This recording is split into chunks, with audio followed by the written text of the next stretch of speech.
히브리서 9장 11절에서 22절까지 말씀을 함께 읽겠습니다.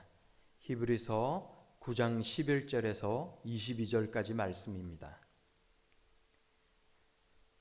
그리스도께서는 장래 좋은 일의 대제사장으로 오사 손으로 짓지 아니한 것 곧 이 창조에 속하지 아니한 더 크고 온전한 장막으로 말미암아 염소와 송아지의 피로 하지 아니하고 오직 자기의 피로 영원한 속죄를 이루사 단번에 성소에 들어가셨느니라. 염소와 황소의 피와 및 암송아지의 죄를 부정한 자에게 뿌려 그 육체를 정결하게 하여 거룩하게 하거든. 하물며 영원하신 성령으로 말미암아 흠 없는 자기를 하나님께 드린 그리스도의 피가 어찌 너희 양심을 죽은 행실에서 깨끗하게 하고 살아계신 하나님을 섬기게 하지 못하겠느냐. 이로 말미암아 그는 새 언약의 중보자 하시니 이는 첫 언약 때에 범한 죄에서 속량하려고 죽으사 부르심을 입은 자로 하여금 영원한 기업의 약속을 얻게 하려 하심이라. 유언은 유언한 자가 죽어야 되나니 유언은 그 사람이 죽은 후에야 유효한즉 유언한 자가 살아있는 동안에는 효력이 없느니라. 이러므로 첫 언약도 피 없이 세운 것이 아니니 모세가 율법대로 모든 계명을 온 백성에게 말한 후에 송아지와 염소의 피 및 물과 붉은 양털과 우솔초를 취하여 그 두루마리와 온 백성에게 뿌리며 이르되 이는 하나님이 너희에게 명하신 언약의 피라 하고 또한 이와 같이 피를 장막과 섬기는 일에 쓰는 모든 그릇에 뿌렸느니라. 율법을 따라 거의 모든 물건이 피로서 정결하게 되나니 피 흘림이 없은즉 사함이 없느니라. 아멘. 조시 맥도웰의 예수는 누구인가 라는 책을 보면 이런 이야기가 실려 있습니다. 미국 캘리포니아의 어떤 젊은 여자가 과속으로 운전을 하다가 붙잡혔습니다. 그 여자는 딱지를 떼이고 판사 앞에 서게 됩니다. 판사가 소환장을 다 읽은 후에 당신은 당신의 죄가 유죄라고 생각합니까? 라고 묻자 그 젊은 여자는 자신이 유죄가 맞다라고 인정을 합니다. 판사는 그 젊은 여자에게 10일의 사회봉사와 $100의 벌금을 부과합니다. 그리고 난 다음에 그 자리에 있던 모든 사람들이 깜짝 놀라는 일이 일어나게 됩니다. 판사는 갑자기 자신의 자리에서 벌떡 일어나더니 자신이 입고 있던 법복을 벗고 정면으로 내려가서 자신의 지갑을 꺼내어서 그 여자를 대신해 벌금을 지불한 것입니다. 그 판사는 그 젊은 여자의 아버지였습니다. 자신의 딸이 불법을 행하였으므로 거기에 상응한 형을 선고하고 난 뒤에 사랑하는 딸을 위해서 벌금을 대신 지불하였던 것입니다.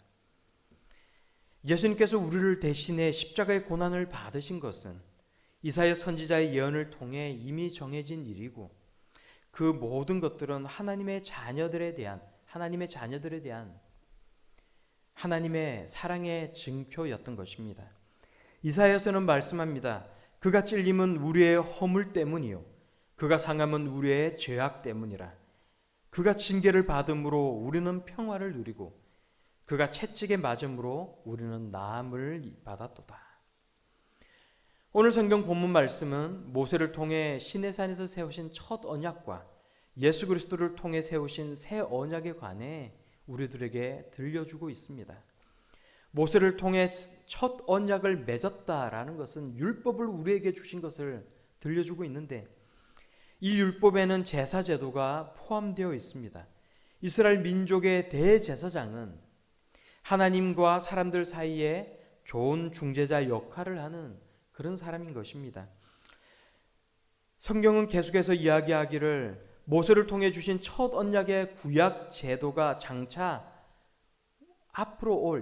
닥쳐올 좋은 일의 그림자일 뿐이라고 이야기를 합니다. 왜냐하면 이러한 제사 제도라는 것은 예수 그리스도의 십자가의 죽으심과 피 흘리심의 사건을 미리 보여주고 있는 것이기 때문에 그렇습니다.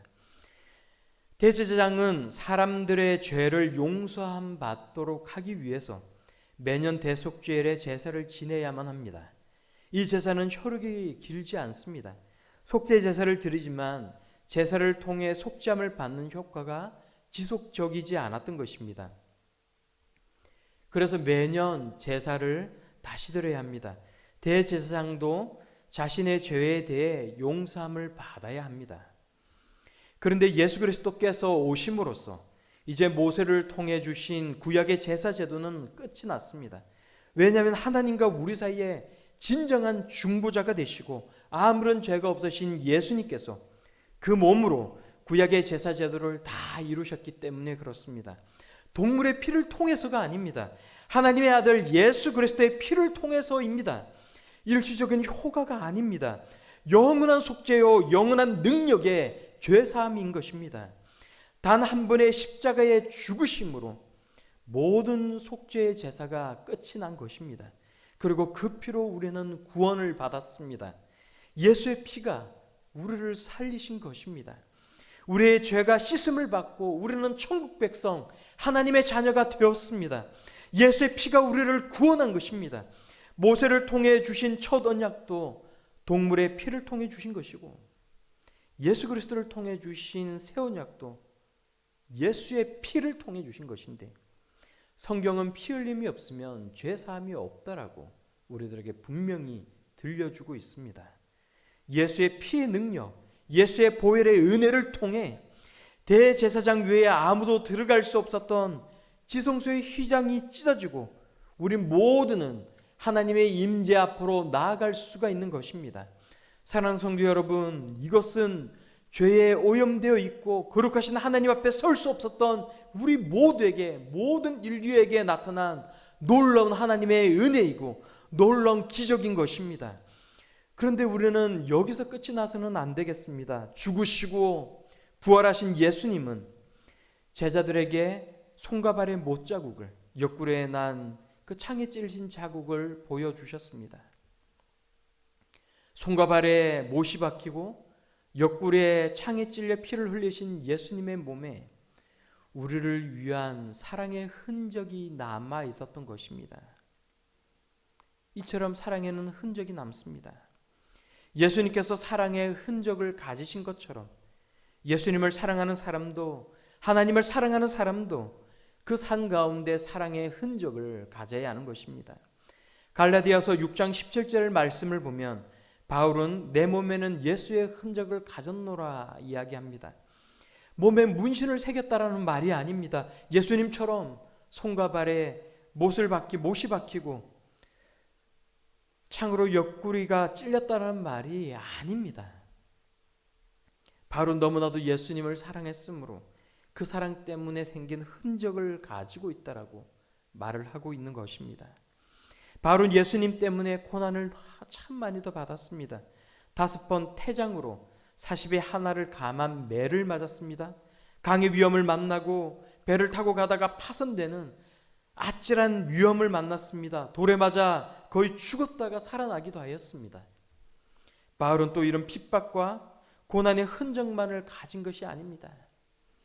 바울의 마음 가운데에, 바울의 산 가운데에, 바울의 심장과 가슴 속에 예수 사랑의 흔적으로 가득 채워져 있었던 것입니다. 우리에게도 이런 흔적이 있어야 되지 않겠습니까? 우리에게도 예수 사랑의 흔적이 있어야 하지 않겠습니까? 우리의 삶과 우리의 정신과 우리의 심장 가운데에 예수의 흔적이 있어야 하지 않겠습니까? 그리고 그 흔적은 예수를 잘 믿기 위해, 하나님을 사랑함으로 제대로 예수를 믿기 위해 몸부림친 삶의 흔적이어야 하는 것입니다. 어느 건물이 붕괴되었습니다. 그리고 이 붕괴된 건물에는 어린 아기를 데리고 있던 어떤 여자가 매몰되었습니다. 이 여자는 무너진 건물벽에 깔려서 몸을 움직일 수가 없었습니다. 건물이 무너져서 붕괴된 건물 잔해를 다 위에서 들어 올리기까지 이제 이 여자는 한없이 기다리고 있어야만 하는데, 몇 날 며칠을 걸리는 이 작업이 진행되는 동안 먹을 것과 마실 물이 없었습니다. 어린 아기는 배가 고파서 웁니다. 이 여자는 자신의 찢어진 손가락을 이 아기의 입에 물립니다. 그리고 구조 작업이 다 이루어질 때까지 그 며칠을 이 아기가 자신의 피를 빨아먹도록 합니다. 잔해를 다 치우고 구조대원들이 들어왔을 때에 아기는 살아 있었지만 이 젊은 여자는 죽어 있었다고 합니다. 이 어머니의 피가 이 아기를 살렸던 것입니다. 이 아기가 아무것도 모르는 유년의 시절을 다 보내고 난 뒤에 어머니의 피로 자신이 살았음을 알게 된다라면 어떤 마음으로 세상을 살아가게 될까요? 나를 세상에 태어나게 한 사람도 자신의 어머니인데 그 피로 다시 새 생명을 얻은 것 아니겠습니까? 그 사랑이, 어머니의 사랑이 이 아기를 살린 것입니다. 사랑하는 성도 여러분, 하나님의 사랑이 그와 같습니다. 예수 사랑의 흔적을 가지고 살아갈 수 있는 우리 모두가 다 될 수 있기를 바랍니다. 우리를 사랑하셔서 십자가의 수치와 조롱을 견뎌내시고 피 흘려 죽으셨던 예수님을 위해 이 아침에 예수의 흔적을 가지며 살아가기로 작정하고 하나님을 사랑하고 이웃을 사랑하는 마음을 실천하는 사랑하는 저와 여러분들이 다 되시기를 우리 예수님의 이름으로 축원합니다. 기도하겠습니다. 참으로 예수 그리스도의 사랑의 그 은혜로 말미암아 저희 모두가 하나님의 자녀가 되었습니다. 예수의 피 흘리심과 죽으심과 예수의 고난을 통해 저희가 참으로 진정한 생명, 새 생명을 얻었습니다. 하나님, 그러하다면 우리 모두가 하나님을 사랑하는 마음으로, 예수 그리스도를 사랑하는 마음으로 사랑의 흔적을 남기며 살아가는 우리의 인생들이 다 될 수 있기를 원합니다. 나 자신을 위한 인생, 이기심을 위해 살아가는 우리의 인생들이 되지 않게 하시고 참으로 하나님을 사랑함으로 그 사랑의 흔적을 가지며 살아가는 우리 모두가 다 되게 하여 주옵소서. 예수 그리스도의 사랑의 십자가의 사건 앞에 나의 마음이 무뎌지고 아무런 감동이 없다면 하나님 아버지, 참으로 그 사랑 앞에 나의 마음이 깨어지고 그 사랑 앞에 내가 눈물로 하나님 앞에 울며 기도할 수 있는 그런 첫사랑을 다시 회복할 수 있도록 인도하여 주기를 간절히 바라고 원합니다. 예수를 위해 살아가는 우리의 인생 되게 하여 주옵소서. 하나님 나라를 위해 살아가는 우리의 모든 인생들이 다 되게 하여 주옵소서. 하나님을 위해 하나님께서 맡겨주신 사명을 감당하며 이뤄갈 수 있는 우리 푸른솔 선곡교회가 되게 하여 주옵소서. 이 모든 말씀 우리 구주 예수 그리스도의 이름으로 기도드리옵나이다. 아멘. 우리 다 함께 공동의 기도 제목을 가지고 계속해서 기도하겠습니다. 코로나와 무뎌진 마음으로 인해 온전히 예배 드리지 못하는 저희들 하나님 용서해 달라고, 예배를 통해 주님을 높이며 하나님 앞에 자신을 준엄하게 돌아보아서 말씀대로 살기를 작정하는 우리 모두가 다 될 수 있도록 하나님 인도해 달라고, 그리고 성경을 피상적으로만 아는 사람이 아니라 하나님의 말씀을 사랑하고 배우고 익히고 가르치는 자가 되어서 날마다 믿음의 진보를 이루게 하여 달라고, 예수 그리스도의 피로서 세우신 성도의 모임이 신변 잡기와 세상 자랑, 무익한 말과 세상 유흥으로 오염되지 않게 하여 주시고 신실한 성도의 교제를 통해 우리 삶 가운데 베푸신 하나님의 은혜를 세우며 나누며 하나님 자녀로 살아갈 수 있도록 격려하는 시간이 될 수 있도록 도와달라고 우리 함께 계속해서 기도하겠습니다.